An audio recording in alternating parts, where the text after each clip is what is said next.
मुख्यमंत्री डॉक्टर मोहन यादव अपने एक दिवसीय दौरे पर इंदौर पहुंचे। यहां निजी कॉलेज में सम्मिलित होने के साथ ही बजट सत्र को उन्होंने इंदौर में ही सुना, जिसमें उन्होंने मीडिया से चर्चा के दौरान सभी को शुभकामनाएं देते हुए कहा कि वित्तीय चुनौतियों के बीच में बेहतर बजट पेश किया गया है। मध्य प्रदेश के मुख्यमंत्री डॉक्टर मोहन यादव अपने एक दिवसीय दौरे को लेकर इंदौर पहुंचे, जिसमें उन्होंने भारत के बजट को भी सुना और इस दौरान उन्होंने मीडिया से चर्चा के दौरान कहा कि भारत में जो बजट पेश हुआ उसके लिए मैं प्रधानमंत्री नरेंद्र मोदी, वित्त मंत्री और गृह मंत्री को हार्दिक शुभकामनाएं देता हूं।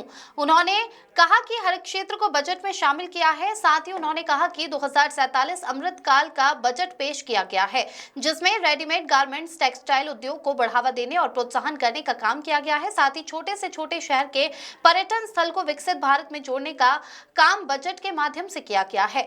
वित्तीय चुनौतियों के बीच में रोजगार युवाओं को कैसे मिले, इसके उनके स्किल डेवलपमेंट को लेकर बजट में कई प्रावधान किए गए हैं, जिससे आने वाला भारत एक विकसित भारत और आगे बढ़ेगा। साथ ही उन्होंने केंद्र सरकार को शुभकामनाएं दी है। Bureau report.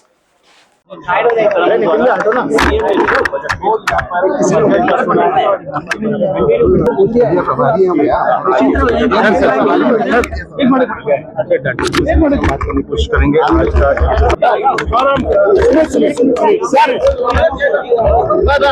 2047 के स्वर्णिम भारत का बजट आज पेश किया गया। 2047 अमृत काल का बजट यशस्वी प्रधानमंत्री के नेतृत्व में वित्त मंत्री द्वारा प्रस्तुत किया गया। मेरी अपनी ओर से बधाई।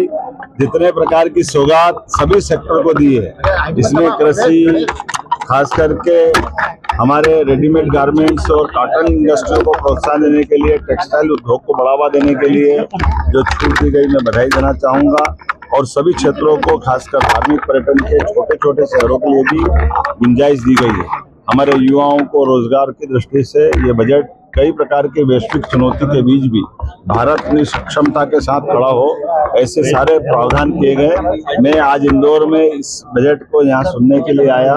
यहाँ मेरी अपनी ओर से माननीय प्रधानमंत्री जी को, माननीय वित्त मंत्री जी को, माननीय गृह मंत्री जी को बहुत बहुत बधाई।